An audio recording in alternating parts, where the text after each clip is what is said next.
Complete. আমি এবার একটা বেগুন আমি আপনাদের দেখিয়ে দিচ্ছি। এটা গরম যে কতটা মানে উপরটা খাস্তা হয়েছে দেখুন, খুব সুন্দর মুচমুচে উপরটা হয়েছে, ভিতরটা কিন্তু খেতে হবে অসাধারণ। দেখুন, এবার আমি আপনাদের একটা কেটেও দেখাচ্ছি। আমি এটা কেটে দেখাবো যে এর ভিতরটা কি সুন্দর হয়েছে। উপরটা একদম মচমচে হলেও ভিতরটা হয়েছে অসাধারণ। এই দেখুন, খেতে হবে দুর্দান্ত। এভাবে আপনারাও একবার বাড়িতে করে খেয়ে দেখুন বা ট্রাই করুন। অসাধারণ টেস্টের বেগুন ভাজা। বেগুন ভাজা বলুন কি বেগুনি বলুন, যাই ইচ্ছা আপনারা বলতে পারেন, তবে এভাবে একবার করে খাবেন, এটাই অনুরোধ। আজ নমস্কার, তাপসী রান্নাঘরে সকলকে স্বাগত। শুরু করছি নতুন একটা দিনে নতুন একটা ভিডিও। আজ আমি করব বেগুনের একটা নতুন ধরনের রেসিপি। এই রেসিপিটা একবার খেলে বারবার খেতে ইচ্ছা করবে, আর এই রেসিপিটা একবার করলে এক পিস খেয়ে আপনাদের কিন্তু মন ভরবে না, অন্তত 2-3 পিস খেতে ইচ্ছেই করবে। তাহলে চলুন ভিডিওটা আমি শুরু করছি। আমার সঙ্গে থাকুন, প্রথম থেকে শেষ পর্যন্ত দেখতে থাকুন।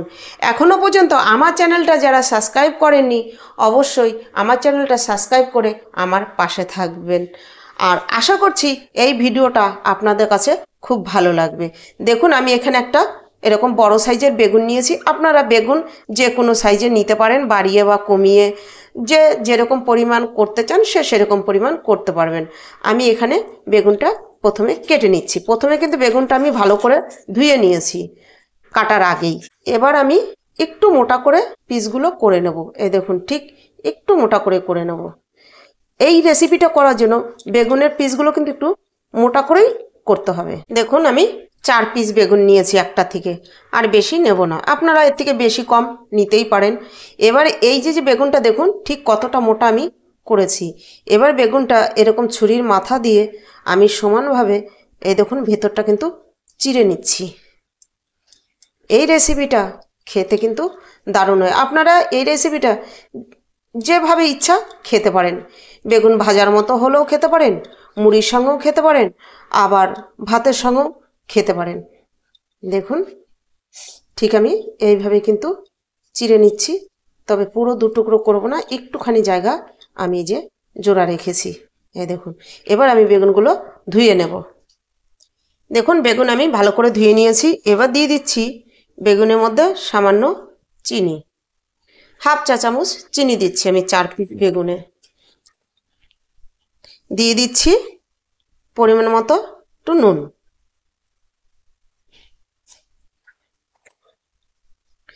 দিচ্ছি সামান্য হলুদ,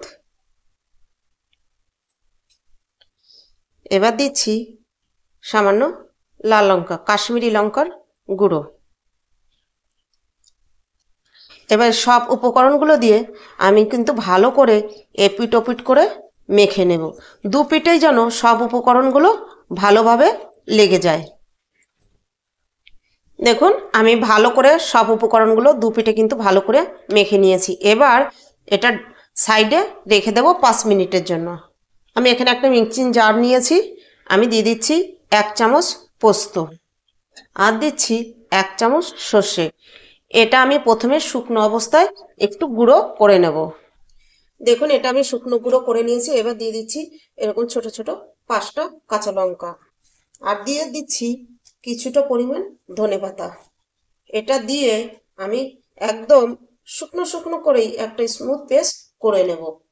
দেখুন, আমি পেস্টটা কিন্তু কত শুকনো শুকনো করেছি, সামান্য একটু জল দিয়ে একদম শুকনো শুকনো একটা পেস্ট করেছি। এর থেকে কিন্তু নরম করে করা যাবে না। এবার এই পেস্ট আমি এই বাটিটার মধ্যে নিয়ে নিচ্ছি। এবার এই পেস্টের মধ্যে দিয়ে দিচ্ছি ছোট 1 চামচ পোস্ত, আর দিয়ে দেব সামান্য একটু সর্ষের তেল দিয়ে এবার এই পেস্টের সঙ্গে আমি ভালো করে মিশিয়ে নিচ্ছি পোস্ত আর তেল। এখানে আমি দিয়ে দিচ্ছি একদম সামান্য পরিমাণে একটু নুন। পোস্ত, তেল, নুন দিয়ে ভালো করে আমি মিশিয়ে নিয়েছি। এটাও এবার আমি সাইডে রেখে ঢাকা দিয়ে রাখব। এখানে একটা বোল নিয়ে নিয়েছি, এখানে আমি নিয়ে নেব 3 চামচ বেসন। দেখুন টেবিল চামচে 3 চামচ বেসন আমি নিয়ে নিয়েছি। আর নিয়ে নেব 3 টেবিল চামচ চালের গুঁড়ো। চালের গুঁড়ো আর বেসন সমান পরিমাণে কিন্তু দিতে হবে। বেসন আর চালের গুঁড়ো নিয়ে নিয়েছি। এবার দিয়ে দিচ্ছি সামান্য একটু লাল লঙ্কার গুঁড়ো। এবার দিচ্ছি সামান্য পরিমাণ হলুদ। এবার দিয়ে দেব পরিমাণ মতো নুন। আমি এখন এইটুকু নুন দিয়েছি, পরে আমি মুখে দিয়ে একবার দেখে নেব, যদি নুন প্রয়োজন হয় তারপরে আমি আবার নুন দেব। সব উপকরণগুলো এবার আমি একসঙ্গে আগে শুকনো অবস্থায় মিশিয়ে নিচ্ছি। এবার আমি দিয়ে দিচ্ছি সামান্য ছোট 1 চামচ কালো জিরে। এবার এই মিশ্রণের মধ্যে আমি অল্প অল্প করে জল দেব আর মিশিয়ে নেব। তবে এইটা কিন্তু একটু সময় নিয়ে বেসনটাকে আমার ফেটিয়ে নিতে হবে, তাহলে বেগুন ভাজাটা বেশ খাস্তা হবে। দেখুন একবারে জল দিলে হয়তো বেশি হয়ে যাবে, তার জন্য আমি এরকম অল্প অল্প করে জল দেব আর মিশিয়ে নেব। আমি 5 মিনিট বেসনটা ফেটিয়ে নিয়েছি। এবার কিছুটা ধনেপাতা আমি দিয়ে দিচ্ছি। দেখুন আমি কিন্তু খুব কুচি কুচি করে দেইনি, শুধু ডগার দিকের পাতাগুলো আমি ছিঁড়ে নিয়েছি। দিয়ে আমি আবার একটু মিশিয়ে নিচ্ছি। ধনেপাতা দিয়ে আমি মিশিয়ে নিয়েছি। এবার এটা আমি সাইডে রেখে দিচ্ছি। এই যে বেগুনটা আমি সব কিছু মেখে রেখেছিলাম, এবার বেগুনটা নিয়ে নিয়েছি আর নিয়ে নিয়েছি যে এই মিশ্রণটা তৈরি করেছি, এই মিশ্রণটা। এবার এই বেগুনের ভিতরে এই মিশ্রণটা আমি চামচের সাহায্যে এরকম পাতলা করে দিয়ে দেব। দেখুন ভালোভাবে এটাকে সেট করে দিতে হবে যতটা পরিমাণ দরকার। দিয়ে এবার মুখটা আমাকে সিল করে দিতে হবে এরকম করে, সাইড দিয়ে যেন বেরিয়ে না যায়। আলতো করে রাখলেই হয়ে যাবে। এবার একটা থালায় আমি রেখে দিচ্ছি। এভাবে কিন্তু আমি সব বেগুনগুলোর মধ্যেই মিশ্রণ দিয়ে দেব। এভাবে বেগুনের মধ্যে মিশ্রণ দিয়ে একবার বেগুন ফ্রাই বলুন আর বেগুনের চপ বলুন করে খেয়ে দেখবেন। অবশ্যই বাড়িতে একবার ট্রাই করবেন। আশা করছি খেতে খুবই ভালো লাগবে। এটা আপনারা যে কোনো জিনিসের সঙ্গে আপনাদের খুশি মতন আপনারা খেতে পারবেন। দেখুন এখানে আমি তেল গরম করতে বসিয়ে দিয়েছি।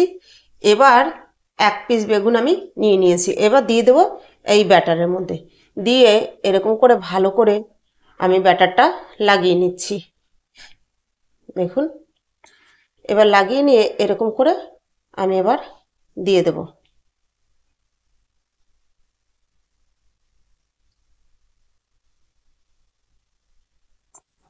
তবে এখানে তেলটা মাঝারি গরম করে নিতে হবে, আর মাঝারি টু লো আছে এভাবে ভেজে নিতে হবে। দেখুন একটা আমার বেগুন ভাজা হয়ে গেছে, ঠিক এরকম লাল লাল করে আমি ভেজে নেব। এবার তেলটা ঝরিয়ে তারপরে আমি তুলে নেব। তেল ঝরিয়ে নিয়েছি। এবার আমি একটা প্লেটে এই যে তুলে নিচ্ছি। দেখুন আরও একটা আমি দিয়ে দিয়েছি। আমি আরও একটা আমি আপনাদের ভেজে দেখাচ্ছি। এরকম করে একটু উল্টে পাল্টে আমি নিচ্ছি, তাহলে না বেশি সুবিধা হবে।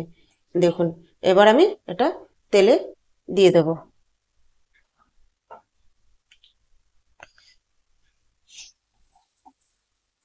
এই একইভাবে আমি বাকিগুলোও কিন্তু ভেজে নেব। দেখুন আমার আরও একটা ভাজা হয়ে গেছে। আমি এটাও তেল ঝরিয়ে তুলে নেব। এভাবে সবগুলোই কিন্তু ভাজবো। আপনারাও একবার ট্রাই করবেন। দেখুন কি সুন্দর হয়েছে আর কি সুন্দর ফুলেছে। দেখুন সবগুলো বেগুন আমার ভাজা কিন্তু কমপ্লিট। দেখুন আমার ভাজাটা যদি আপনাদের ভালো লাগে অবশ্যই লাইক কমেন্ট করুন আর বন্ধুদের সঙ্গে বেশি বেশি শেয়ার করুন। আর আমার চ্যানেলটি সাবস্ক্রাইব করে আমার পাশে থাকার অনুরোধ রইল। আজ ভিডিওটা এখানেই শেষ করছি। ফিরে আসবো নতুন একটা দিনে নতুন একটা ভিডিও নিয়ে।